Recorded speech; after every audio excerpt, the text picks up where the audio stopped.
warahmatullahi wabarakatuh. Saya Nindi Anggi Pramudita dengan NIM 1351910029. Di sini saya akan menjelaskan tentang rancangan penelitian deskriptif. Sebelum kita membahas tentang rancangan penelitian deskriptif, di sini saya akan menjelaskan sedikit tentang pengertian rancangan penelitian, yaitu suatu rencana, struktur, dan strategi penelitian yang dimaksudkan guna menjawab permasalahan yang ada, dengan mengupayakan optimalisasi yang berimbang antara validasi dalam dan validasi luar, dengan melakukan pengendalian varian. Berikutnya saya akan menjelaskan tentang rancangan penelitian deskriptif. Penelitian deskriptif mempunyai beberapa jenis. Yang pertama yaitu penelitian survei, kedua yaitu penelitian studi kasus, yang ketiga studi korelasi, yang keempat penelitian evaluasi, dan yang kelima yaitu studi perbandingan. Dari beberapa jenis penelitian deskriptif ini yang sering digunakan yaitu penelitian studi kasus dan studi korelasi. Saya akan menjelaskan dari masing-masing jenis penelitian deskriptif. Yang pertama, penelitian survei, yaitu metode penelitian deskriptif yang dilakukan terhadap sekumpulan objek yang lazimnya cukup banyak dalam periode waktu tertentu untuk menilai suatu kondisi atau penyelenggaraan suatu program kesehatan. Survei tidak hanya untuk membuat deskripsi mengenai suatu keadaan, tapi juga untuk menilai hubungan satu variabel dengan variabel lain yang dipelajari. Metode penelitian survei untuk penelitian kesehatan ini ada beberapa kategori. Yang pertama yaitu survei rumah tangga. Suatu penelitian ditunjukkan kepada rumah tangga untuk memperoleh informasi tentang keadaan kepala keluarga dan anggota keluarganya yang terkait dengan kesehatan, bahkan tentang kondisi rumah dan lingkungannya. Yang kedua yaitu survei morbiditas, yaitu survei deskriptif yang bertujuan untuk mengetahui kejadian dan penyebaran penyakit di dalam populasi masyarakat. Yang ketiga yaitu ada survei analisis jabatan, yaitu survei yang bertujuan untuk mengetahui tugas dan tanggung jawab para petugas atau pejabat kesehatan serta kegiatan para petugas tersebut terkait dengan pekerjaannya. Yang terakhir ada survei pendapat umum. Survei yang dilakukan untuk memperoleh deskripsi tentang pendapatan umum mengenai suatu program pelayanan yang sedang berlangsung serta mengenai seluruh masyarakat, sehingga dapat mengevaluasi apakah program pelayanan kesehatan yang dilakukan dapat diterima oleh masyarakat.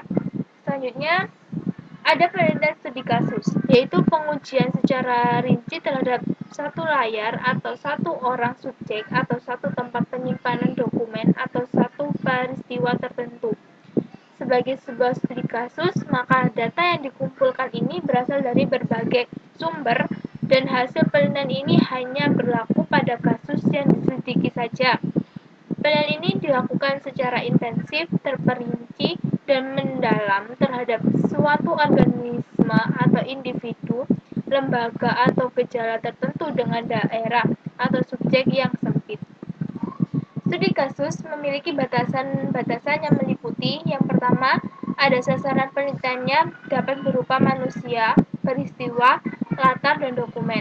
Yang kedua, ada sasaran-sasaran tersebut ditelaah secara mendalam sebagai suatu totalitas sesuai dengan latar atau konteksnya masing-masing dengan maksud untuk memahami berbagai kaitan yang ada di antara variabel-variabelnya. Studi kasus yang baik memiliki ciri-ciri sebagai berikut. Yang pertama, menyangkut sesuatu yang luar biasa. Yang kedua yaitu batas-batasnya dapat ditentukan secara jelas.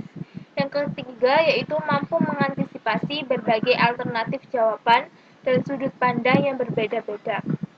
Yang keempat yaitu studi kasus mampu menunjukkan bukti-bukti yang paling penting saja.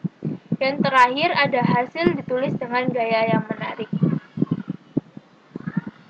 Ada juga studi korelasi yang memiliki pengertian yaitu suatu metode penelitian dengan populasi sebagai unit analisis yang bertujuan mendeskripsikan hubungan korelatif antara variabel terikat atau masalah gizi dan kesehatan dan faktor-faktor yang diduga sebagai determinan. Faktor-faktor determinan yang disebutkan misalnya seperti umur, jenis makanan yang dikonsumsi, alkohol ataupun rokok, dan juga fasilitas pelayanan kesehatan. Contoh dari studi korelasi ini yaitu penelitian untuk mengetahui hubungan antara tingkat pendapatan masyarakat dengan menggunakan obat modern.